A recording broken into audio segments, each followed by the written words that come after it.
Assalamualaikum warahmatullahi wabarakatuh.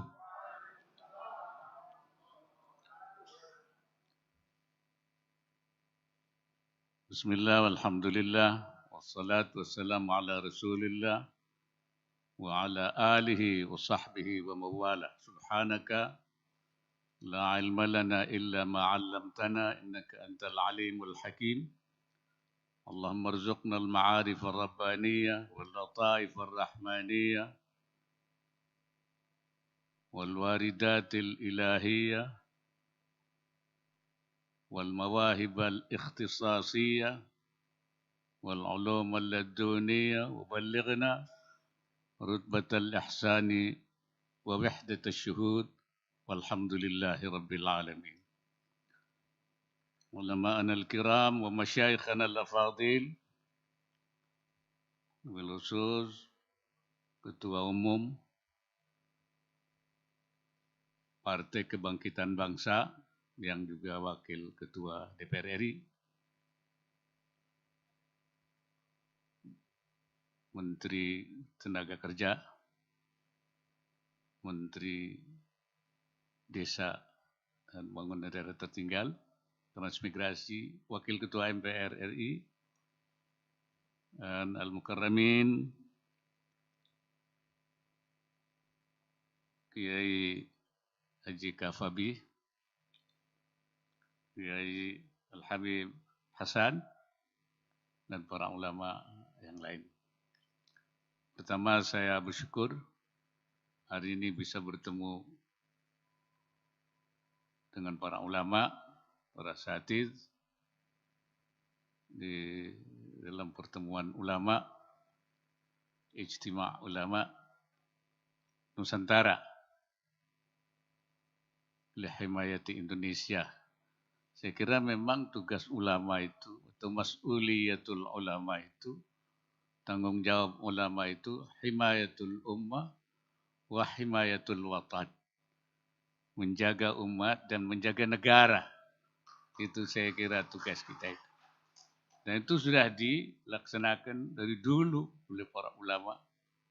Kita menjaga umat dan menjaga negara. Apalagi kalau negara lagi genting, biasanya ketika orang lain belum tampil, biasanya ulama yang paling tampil untuk menyelesaikan persoalannya. Seperti ketika Nika datang ke Indonesia, ketika itu Indonesia baru merdeka, tentara belum terkonsolidasi, polisi belum terkonsolidasi, penjajah datang lagi. Ketika saat itulah, maka Hadratus Syekh Hasyim Asy'ari tampil, membuat fatwa, wajib, fardu ain, untuk mengusir Belanda. Dan itu yang menggerakkan kemudian perlawanan sehingga penjajah diusir kembali. Itu bagian daripada himayatul watan yang dilakukan oleh para ulama kita itu. Apalagi PKB ini memang seingat saya partai yang didirikan, kalau bahasa saya, partai yang menjadi matiyatan liharakatis siyasiyah al-qiyaiyah. Wadah untuk menjadi tempat gerakan politik kiai. Itu ingat saya tidak tahu yang lain. Kalau saya yang ingat saya begitu. Ya. Kenapa ada gerakan politik kiai? Karena waktu itu politik kiai merasa tidak tertampung dalam semua partai yang ada. Belum ada partai yang membawa. Nah, ini dibedakan antara politik kiai dan kiai politik. Nah, itu beda. Kalau kiai politik nggak perlu wadah sendiri. Dia di mana saja, bisa kemana saja. Kemana arus politik, dia ikut. Itu namanya kiai politik. Nah, kalau politik kiai itu politik yang harus mengikuti aspirasi kiai. Maka aspirasi kiai itu harus diwadahi ketika itu ya. Saya tidak tahu dinamika politik, saya kan tidak tahu lagi. Waktu itu, karena saya ikut melahirkan waktu itu. Makanya saya bilang PKB itu awalnya ya, matiyatan liharakati as-siyasiyah al-kiyaiyah. Nah, wadah gerakan politik kiai. Itu. Makanya aspirasinya aspirasi kiai. Dan terinspirasi oleh ucapan Hadratus Syekh Hasyim Asy'ari yang mengatakan laqad dha'ufat ar-ruhud diniyatu fil alami siyasi al-Indonesi bal kadat tamutu fi hadhil ayyamil akhirah. Telah melemah ar-ruhud diniyah, jiwa keagamaan, fil alami siyasi al-Indonesi, di dalam dunia perpolitikan Indonesia. Ini jiwa agamanya sudah lemah. Bal kadat tamutu fi hadhil ayyamil akhirah, bahkan hampir mati pada akhir-akhir ini. Nah, jadi jiwa keagamanya tidak boleh mati. Karena itu perlu ada gerakan politik kiai yang memberi aspirasi di mana nilai-nilai ar-ruhud diniyah seperti yang dimaksudkan oleh Hadratus Syekh Hasyim Asy'ari menjiwai gerakan-gerakan politiknya itu. Ini saya kira ini Pak Ketua Umum ini mesti dihidupkan sekali. Dan itu juga tercermin pertama dari kelembagaannya. Maka beda. Jadi PKB itu ada Dewan Syuro-nya, ada Dewan Tanfidnya. Jadi ada wadahnya kiai-kiai untuk mengarahkannya itu ada tempatnya. Sehingga dia memberikan warna-warna inspirasi itu.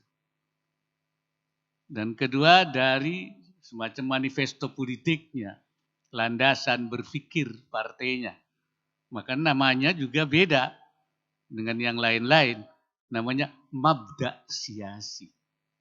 Ya, artinya landasan politiknya itu namanya saja mabda siasi. Dan isinya itu syarat dengan pikiran-pikiran kiai itu. Jangan-jangan anggota PKB tidak paham itu mabda siasi itu.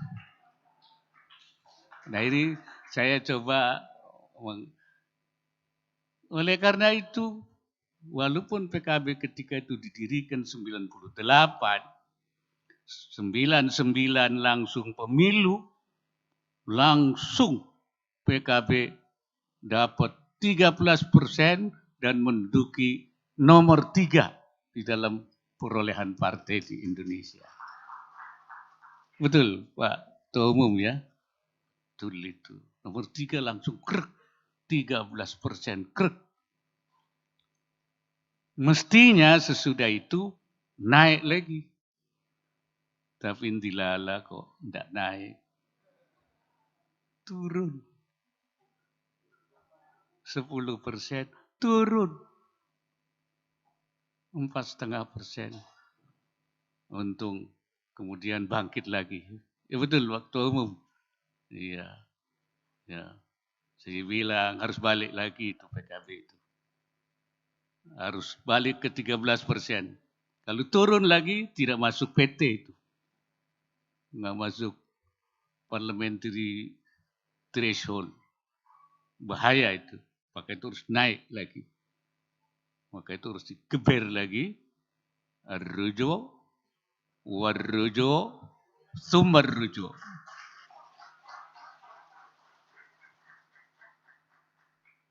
Naik lagi. Tapi masih di tengah. Belum naik ke ranking 1, 2, 3. Betul ya? Tapi tadi saya dengar laporannya Pak Ketua Umum, nampaknya mau naik lagi. Dan memang harus kembali ke nomor 3 lagi. Seperti ketika 1999.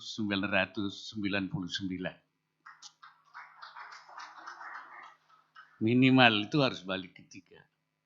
Maksimalnya ya nomor 1 lah. Minimalnya nomor 3 itu. Saya kira itu. Kalau minimal saja tidak tercapai itu saya kira. Ya. Lebih dari itu tentu kita berharap peran PKB sebagai salah satu kekuatan politik nasional. Sebab negara demokrasi itu adalah negara yang memang peran partai-partai politik itu dominan. Yang membuat undang-undang itu adalah orang-orang partai politik. Karena itu aspirasi kiai yang intinya itu adalah himayatul ummah wa himayatul watan, menjaga umat dan menjaga bangsa, ini harus terus menjadi inspirasi PKB. Bagaimana umat terjaga, bagaimana negara terjaga. Dalam situasi apapun. Memang situasi sekarang ini tidak dalam baik-baik saja. Walaupun Indonesia masih tetap baik. Sekarang kita pertumbuhan ekonomi kita baik. Inflasi terjaga dibanding dengan negara-negara lain. Dan kita memang oleh Allah diberi kekayaan alam yang luar biasa. Jadi waktu Allah menentukan itu, Allah lagi senang. Ya, Indonesia dibaginya itu. Ya, dibaginya yang wa ja'ala fil ardi rawasiya min fawqiha. Allah jadikan bumi di atasnya ada gunung-gunung. Wa baraka fiha, dan Allah memberkati di dalam bumi ini. Wa qaddara fiha aqwataha, dan Allah menentukan makanan-makanan pokoknya di masing-masing negara itu. Sudah diberikan ketika itu. Kata Imam At-Tabari, wa qaddara fi kulli baldatin ma lam yaj'alhu fi baldatin fil akhar. Jadi Allah menentukan dalam satu negara sesuatu yang tidak ada di negara lain. Nah, ini dikasih kita banyak. Ya, komoditi pertanian kita banyak sekali. Kemudian perkebunan kita banyak sekali, kelautan kita, bahkan juga pertambangan kita. Kita punya nikel, sekarang menjadi masalah komoditi yang luar biasa. Punya bauksit, punya emas, punya segala-segala. Jadi saya bilang ayat wa qaddara fiha itu Indonesia banget itu namanya itu. Jadi waktu menentukan itu Indonesia dikasih ini. Oleh karena itu kita harus jaga ini, ya. Dan kita apabila kita bisa memanage, mengelola negara ini dengan baik, kita tidak akan mengalami krisis yang sekarang melanda dunia ini.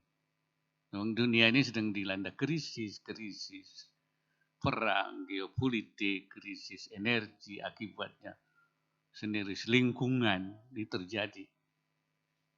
Beberapa negara sekarang sudah masuk menjadi pasiennya IMF, beberapa negara antri mau masuk lagi jadi pasien lagi. Tapi Indonesia kita yakin tidak jadi pasiennya IMF. Dan ini saya kira PKB harus juga mengawal ini. Ya. Dan kembali, sebenarnya apa sih yang membuat krisis itu? Nah, kalau menurut Al-Quran itu bukan ilmu pengetahuan dan teknologi, bukan. Ilmu pengetahuan dan teknologi itu akan membawa manfaat, akan membawa kebaikan. Bahkan menurut saya itu ilmu pengetahuan dan teknologi itu adalah miftahul imarah, artinya kunci kemakmuran. Kunci kemakmuran itu adalah ilmu pengetahuan dan teknologi. Kita kan diminta untuk memakmurkan bumi ini. Wa ansha'akum minal ardi wasta'marakum fiha. Dialah yang menjadikan kamu dari bumi dan meminta kamu untuk memakmurkan bumi. Wa kallafakum fi imaratiha, meminta kamu tanggung jawab untuk memakmurkan bumi ini. Nah, yang menyebabkan bumi itu asbabul imara itu kegiatan-kegiatan keekonomian. Ya ini urusan apa namanya perdagangan, pertanian, perkebunan, pertambangan, industri, semua itu.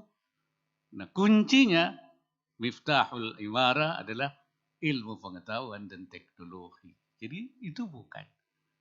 Nah kalau sumber apa? Sumbernya kekacauan ini.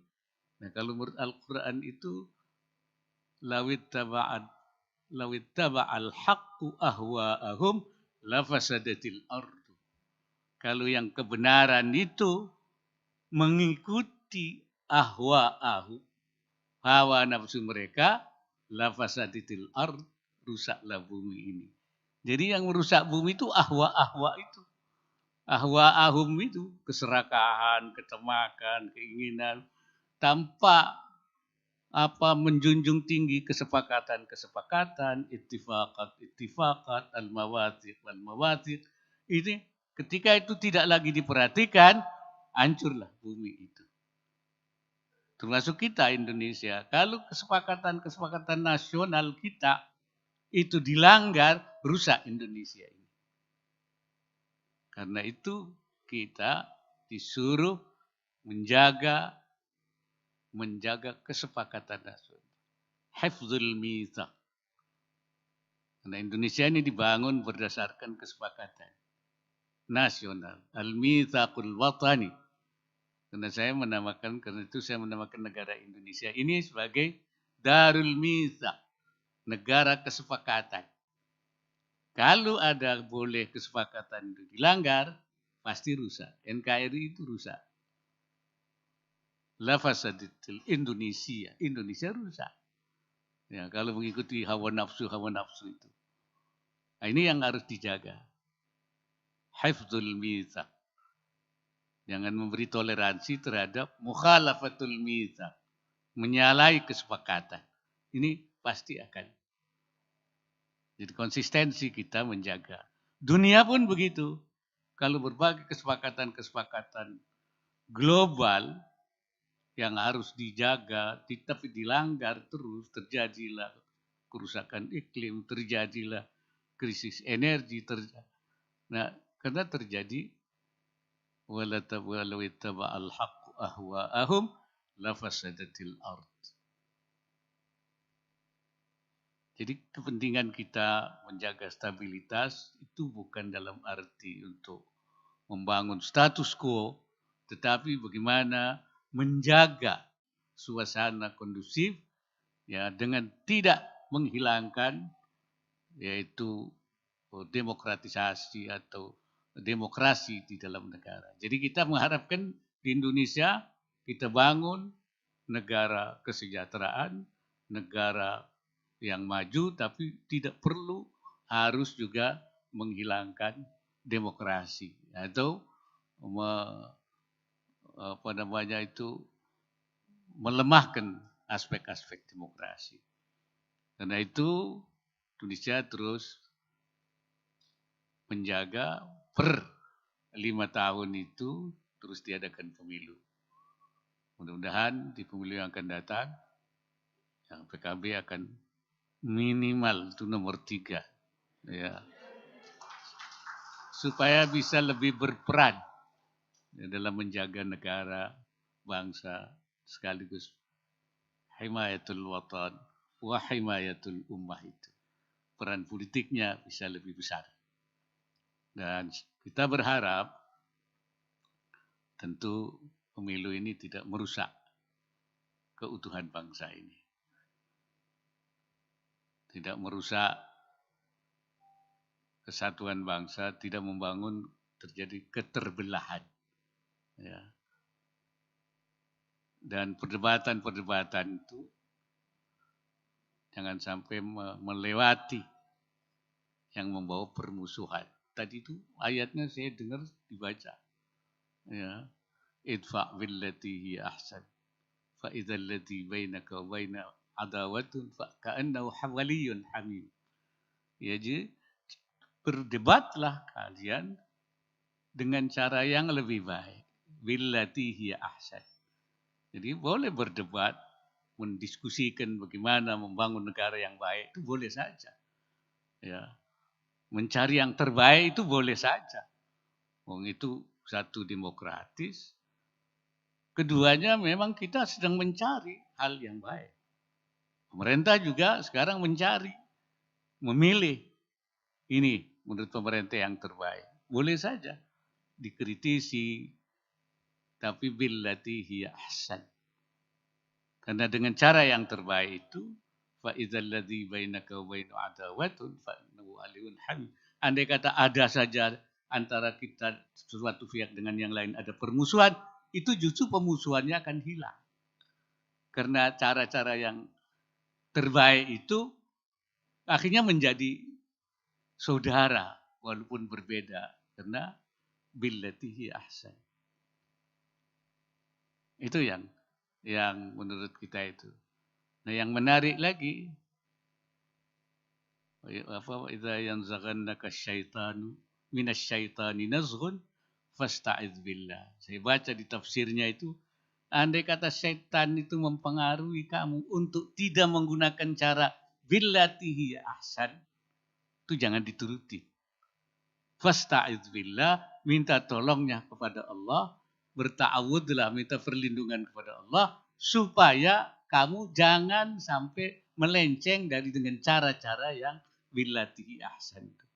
Kalau setan memang maunya kita jangan dengan cara yang terbaik itu, supaya terjadi permusuhan. Nah ini kalau kita sebagai orang yang saya bilang mudah-mudahan PKB masih partainya gerakan masih politik kiai, saya tidak tahu kalau sudah bergeser ya. Harus menggunakan cara-cara ini. Ya. Saya berharap mudah-mudahan walaupun ada dinamika, perkembangan, pembaruan, tapi politik kiainya jangan ditinggalkan. Ya. So, kalau politik kiainya ditinggalkan, kiainya nanti pada pergi. Karena memang dulu kenapa kiai mau? Karena ini tempat politiknya kiai. Gitu. Karena tidak punya wadah kiai, di mana dia? Dibuatlah PKB itu. Matiyatan li harakatis siyasiyah al-kiyaiyah. Ini saya kira ini. Kenapa saya tahu? Ya karena saya ikut meramu, ikut mendirikan, ikut menyiapkan, ikut memberikan landasan berpikirnya. Walaupun saya mungkin sudah dianggap sudah bukan PKB lagi.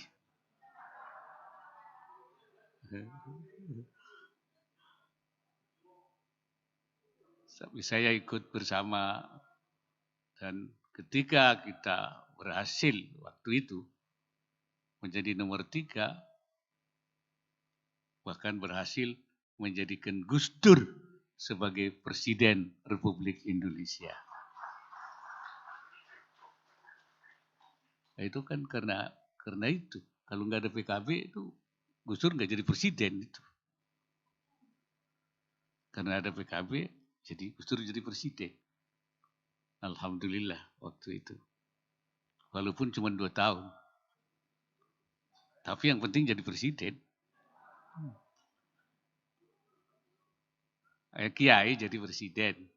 Itu sudah luar biasa. Saya ditakdirkan jadi wakil presiden.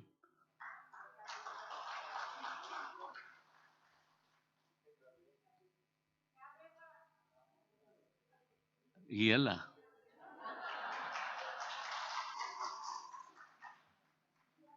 Jadi kita memang berharap supaya jangan sampai kiai, jangan sampai negara ini sepi dari kiai, apa jadi presiden, apa wakil presiden.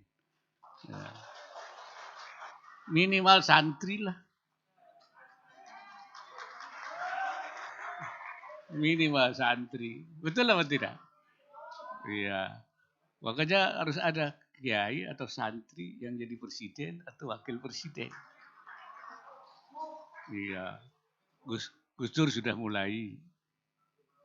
Saya ngikutin walaupun cuma wakil presiden.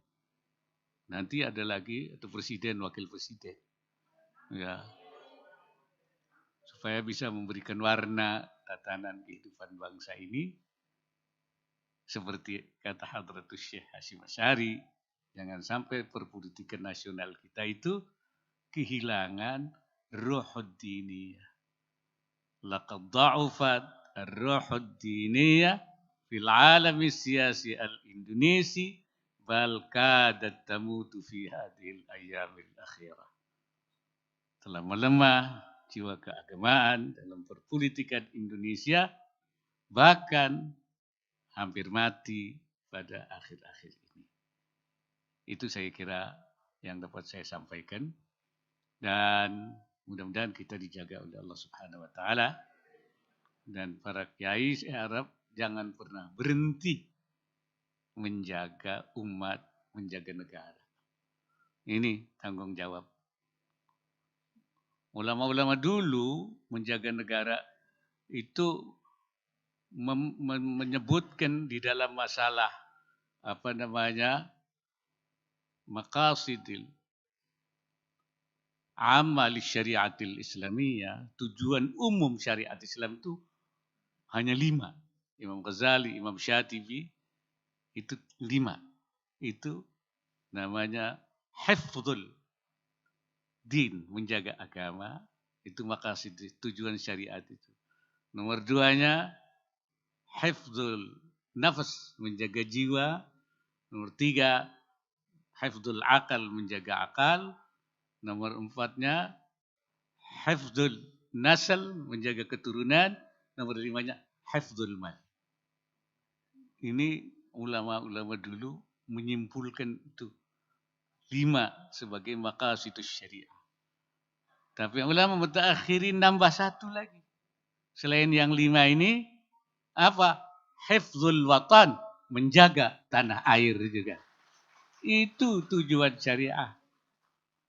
Kenapa? Karena dengan menjaga tanah air itu kita menjaga agama, menjaga jiwa, menjaga akal, menjaga keturunan, menjaga harta. Kalau menjaga harta saja, man qutila duna malihi fahuwa syahidun. Siapa yang mati menjaga hartanya, dia syahid. Bagaimana menjaga negara yang di dalamnya menjaga segala macam menjaga. Itulah yang dulu ditunjukkan oleh para ulama kepada santrinya untuk menjaga dan membela negara. Nah, para pejuangnya dinamakan, laskarnya dinamakan Sabilillah, Hizbullah. Artinya menjaga negara itu termasuk Hizbullah. Artinya golongannya Allah. Fi sabilillah, jalan Allah. Ya artinya itu bagian negara. Karena itu kalau di Nahdlatul Ulama ditegaskan bahwa hubbul watan minal iman. Cinta tanah air bagian dari iman. Oleh karena itu ketika merumuskan soal-soal perpolitikan kita, maka kita menjaga itu semua. Termasuk hifdzul watan, menjaga tanah air.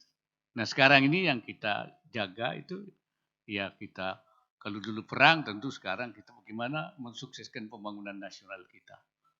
Ya ini Bu Ida ini, supaya bagaimana jangan sampai tenaga kerja kita itu tidak punya lapangan kerja. Makanya pemerintah ingin membangun investasi masuk, pemberdayaan UMKM, ini semua. Ya. Dan kiai-kiai harus mendorong itu. Ya.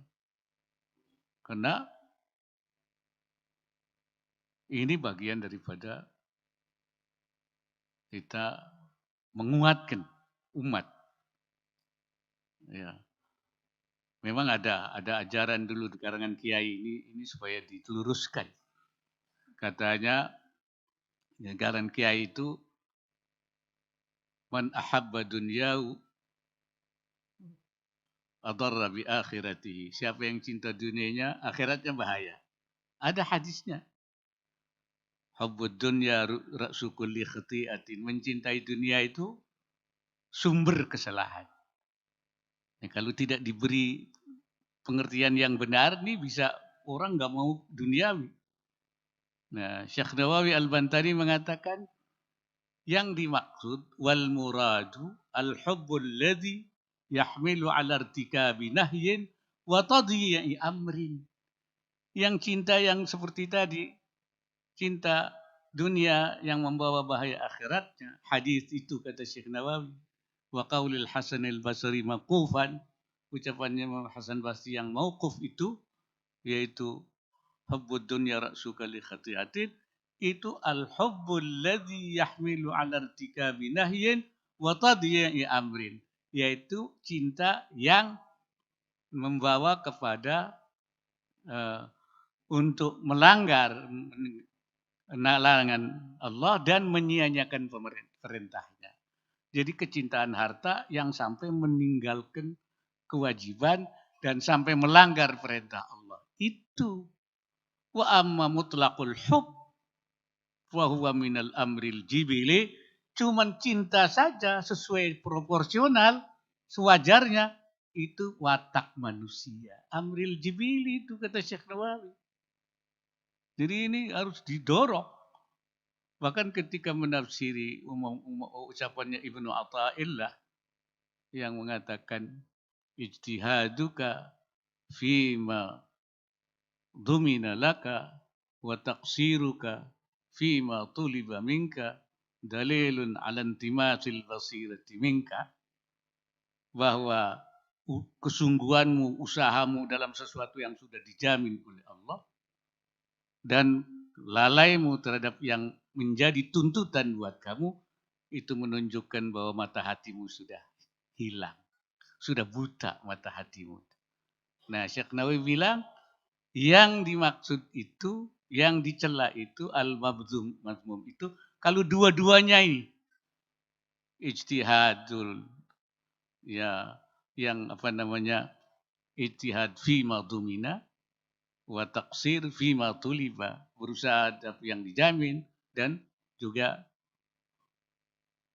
apa namanya itu lalai terhadap yang diminta oleh Allah. Itu wa ammal jihad fi talabir rizqi ma'al qiyami bihuquqillahi min ghairi taqsirin laisa dalilan ala umyi ainil qalbi bal huwal jihadul akbar.